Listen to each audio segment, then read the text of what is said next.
Connaissez-vous le fonctionnement des marchés financiers? Même des investisseurs font des erreurs d'investissement.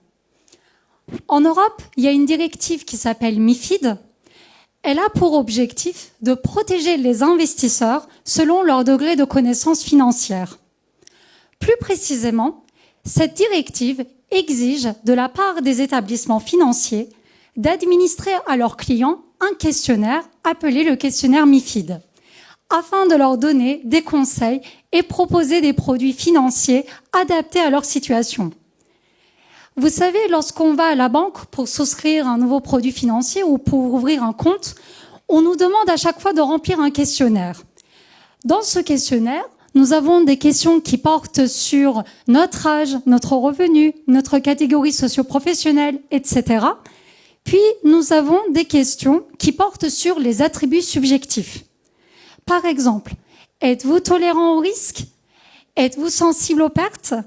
Connaissez-vous l'existence de tel ou tel produit financier? Et parfois des questions qui portent sur nos objectifs d'investissement. Alors, est-ce que ce questionnaire est informatif? Est-ce qu'il est intéressant? Dans ma thèse, j'ai eu l'opportunité d'étudier les réponses au questionnaire MiFID de plus de 98 000 clients et les données bancaires de ces mêmes clients. Vous avez déjà certainement entendu parler des marchés actions. C'est le marché financier le plus médiatisé. Dans ma thèse, je montre que la probabilité d'investir sur les marchés actions augmente lorsque les clients deviennent plus tolérants au risque et ou lorsqu'ils deviennent beaucoup moins sensibles aux pertes. Alors, investir, oui, mais pourquoi? Nous avons tous des objectifs d'investissement.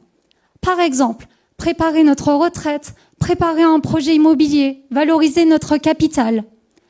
Dans ma thèse, je montre que les décisions financières des clients, par exemple leur décision d'investir en compte épargne, leur décision d'investir en produits financiers, sont cohérentes avec leur objectif d'investissement.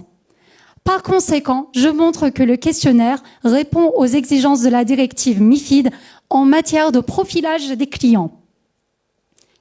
Alors, enfin, investir, oui, mais où? À l'étranger? Pourquoi pas? Dans ma thèse, je montre que les investisseurs qui détiennent directement au moins une action à l'étranger sont plus tolérants au risque, moins sensibles aux pertes et plus instruits en matière financière. Bien qu'ils soient sophistiqués, ces investisseurs détiennent quand même dans des proportions trop importantes les actions domestiques. Pour conclure, les résultats de ma thèse mettent en exergue l'importance des réponses au questionnaire MiFID puisqu'elles permettent de guider les décisions financières.